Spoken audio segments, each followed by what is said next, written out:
Thank you, Madam CEO. Councillors, officers, members of the public, friends and family, can I extend my warmest welcome and sincerest thanks to each and every one of you for joining us here tonight at this Statutory Council meeting.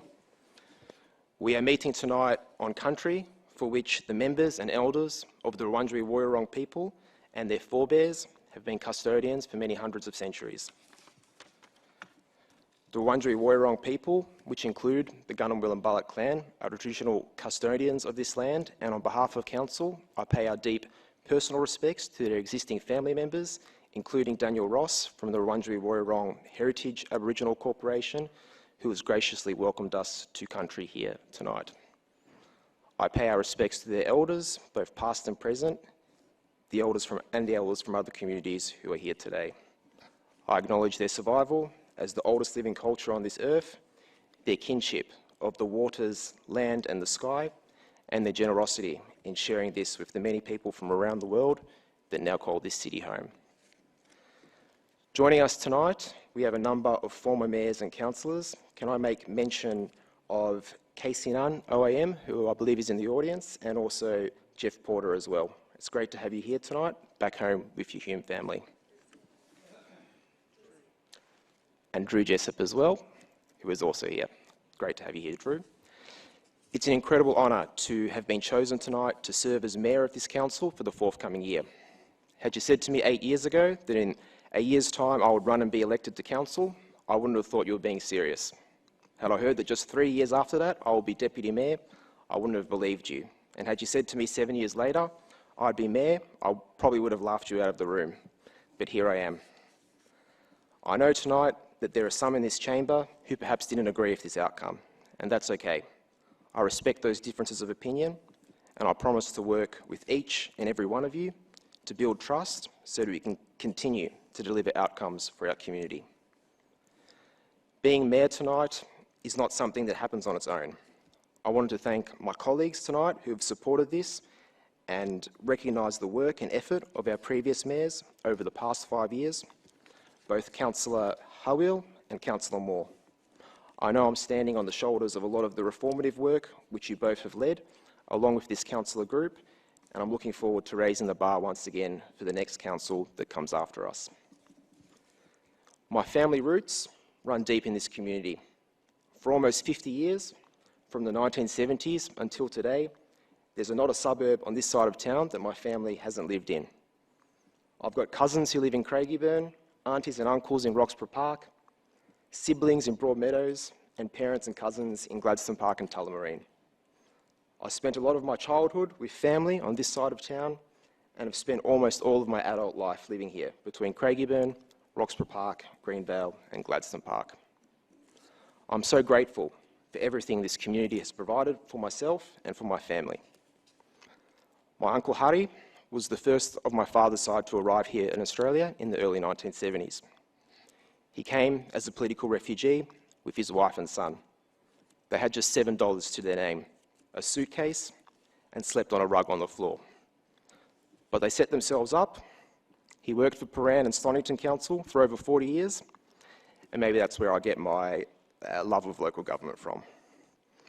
They brought my auntie Nabier here in the late 1970s to marry my uncle Hussein, and together they bought a house on King Street, Dallas, started a family, and then brought their parents out too to Coolaroo, where they scraped a living packaging party supplies. My grandfather helped build the first Turkish mosque in Broadmeadows on King Street, a building which is now heritage protected under our planning scheme, where it is recognised as a post-war example of migration and Islamic architecture. My father came here in 1985, and I've had many uncles and cousins migrate here since, the last of which was just 7 years ago. Our story of coming to Australia wasn't an easy one. In the 1970s and the 1980s, there was a heavy persecution of the Turkish community in Bulgaria under the revival process led by the communist government. Our culture, language and heritage was denied. We had our names forcibly changed to Slavic ones, even going as far to change the grave names of our Turkish ancestors. It was a forced assimilation campaign that largely went unnoticed by the Western world, until a young rising star in the Bulgarian weightlifting scene came to compete in Melbourne in 1986.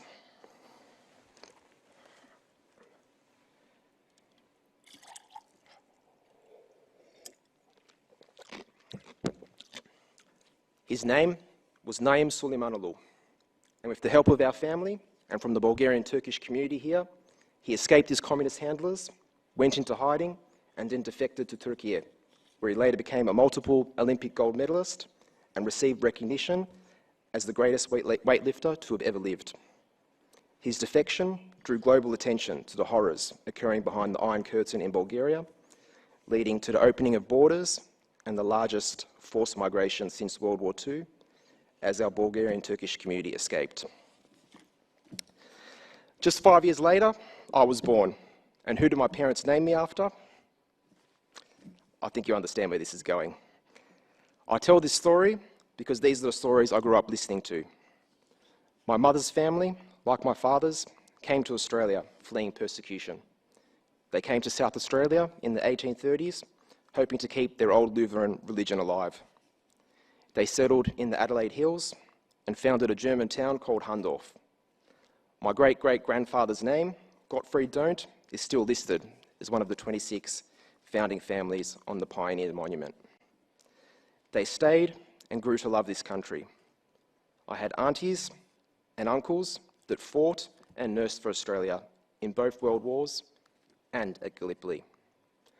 I also had great uncles that died for this country too. Family legend has it that my great-grandmother, who lived to 100, was the first woman to learn to drive in Adelaide. My great-grandfather played tennis with Sir Donald Bradman. He had R.M. Williams as a patron of his business. And my grandfather was taught at university by Sir Douglas Mawson. Growing up, we often used to hear from my mother telling us how she'd been on the steps of Parliament House when the Whitlam government was sacked, and how that momentous political decision had affected her. These are the stories that inspired me. Because of this, I was always interested in politics. When your family has experienced displacement, when you're named after someone who brought worldwide attention to human rights violations, you come to understand very quickly the importance that governments can play in people's lives and the way good governments can change people's lives for the better, and the way bad governments can take someone's livelihood or rights away.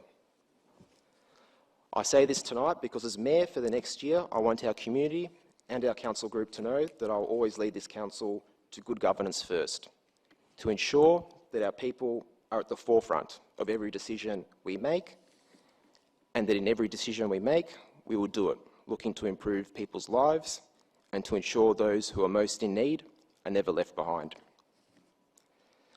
I've always said that our community requires strong leadership, perhaps more than any other.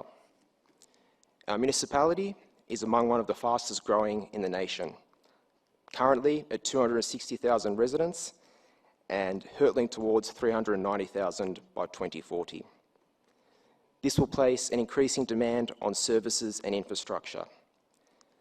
Despite our progress, we still grapple with significant disadvantages, with 5 of our suburbs continuing to rate as the most socially disadvantaged in the top 10 in Greater Melbourne. On average, our community members earn $176 less than their counterparts in Melbourne and face heightened financial pressures, including mortgage and rental stress. Additionally, we contend with a higher prevalence of long-term health issues. Addressing these challenges demands a collective effort involving all 3 levels of government.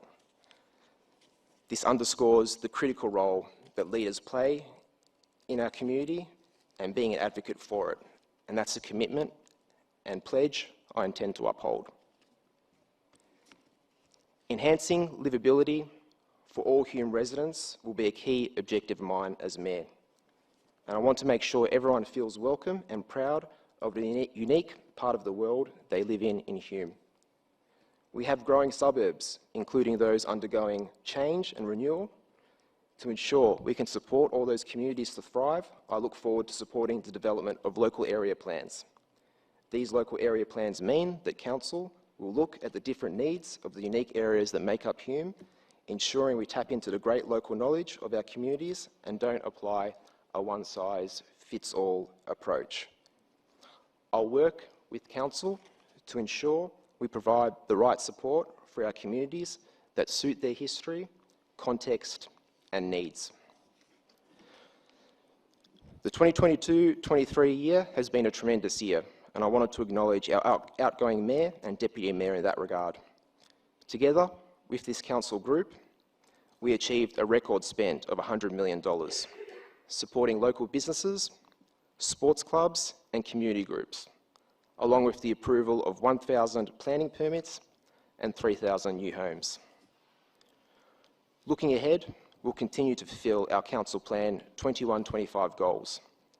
We've made substantial progress in creating frameworks for our community's well-being, and the focus for the upcoming year is to use these systems and adapt to the global economic challenges and deliver improved services.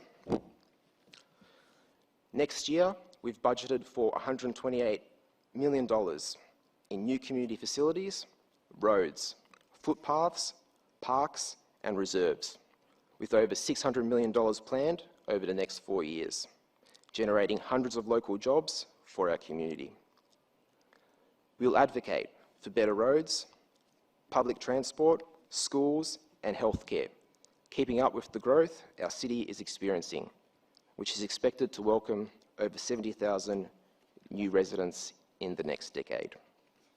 To provide for these communities, Council is already well developed in its plans for the future. Cloverton Metropolitan Activity Centre, the Sunbury Arts and Cultural Precinct, and perhaps what I'm most excited for, the long-awaited development of the Broadmeadows Activity Centre, with the new Global Learning Centre, hotel, town square, office space, and a new council chamber.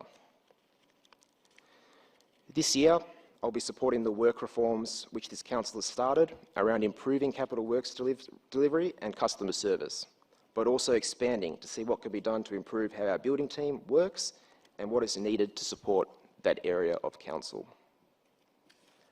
Our budget process has always been a top priority for me, and I see opportunities to make it more inclusive. This year, I want to see what can be done to improve community consultation, to engage the community earlier, giving councillors more time for review and ensuring the community input is generally reflected in our budget to better meet the community's needs. One of my long-standing passions has revolved around enhancing our shopping districts and exploring the ways in which our council can encourage our community to shop locally. I don't think our community expects much. They just want the place they live in to look nice and clean. I think we're on the right path with the considerable progress we've made in addressing litter issues and dumping. However, I want us to consider how we can deliver more park improvements, improving the entryways to our city and shopping centres through increasing our delivery capabilities. For our civic calendar, there's a number of initiatives I'd like this council to consider.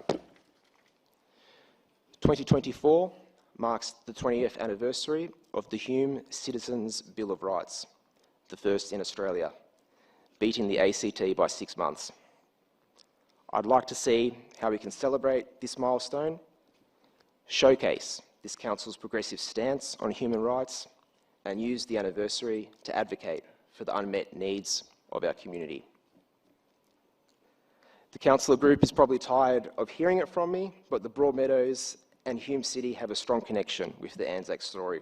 And as an Australian Turk, I'd like to see what more can be done to return services to our war memorial in the town park and acknowledge the enduring friendship between the Johnnies and Mehmets. I've always been a big supporter of Christmas and community celebrations, but I think there's more work we can do to celebrate our other religious communities. With the largest Muslim community and large Hindu and Sikh communities, I'd like to see what more we can do to ensure their religious stories and holidays are celebrated by our council too. Finally, Family violence remains a significant concern in our community.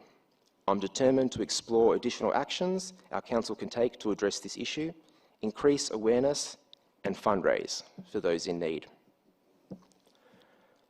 One of the great things I love about this council is that we're not afraid to give people a second chance.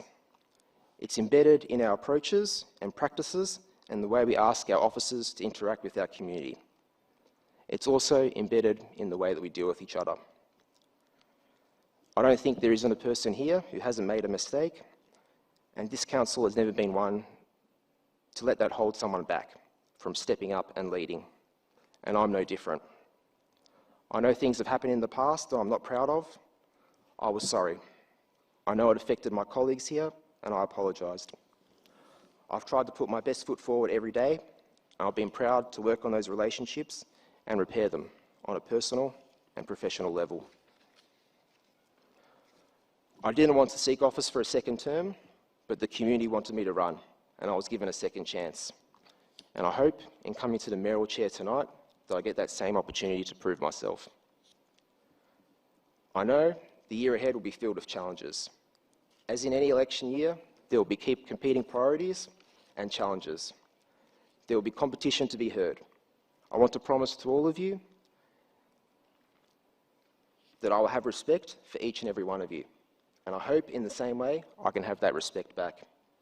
If you say something to me in confidence, I promise to keep it. And if you need assistance, I promise to do my best to assist. I don't want the next year to be about me. I want it to be about us. I want to give every opportunity to every councillor here to ensure that they are recognised and have the opportunity to celebrate all our successes with our community.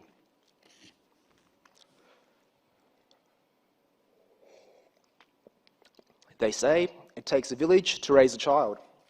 And to my family, friends and supporters who are here tonight, I wanted to pay tribute to you. To my mother Sue and my brother Sonai, I don't think the two of you knew what you were getting into when I first ran for council, but I couldn't have asked for a better campaign team. I think together we door-knocked 4,500 homes and letterboxed about 15,000 others. To my father, who put up with all the chaos in that household, thank you. To my neighbour Hala, who unfortunately couldn't make it tonight, you mean the world to me. You're like a second mother to me. To my cousins and to Mujgan as well, thank you. And to Ayla, thank you for your unwavering support. You've been a rock to me, and I love you all dearly.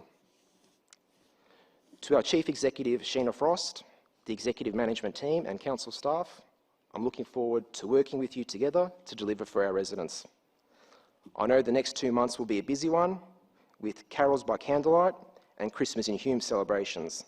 So I look forward to a busy and exciting 2 months ahead. And finally, to the people of this great city, it is the highest honour to serve you in this role. I thank you for affording me this opportunity. I've never sought this role for fame or for fortune. You only get involved in politics if you want to make a difference and improve people's lives. And hopefully, I can do you proud in that role. Thank you.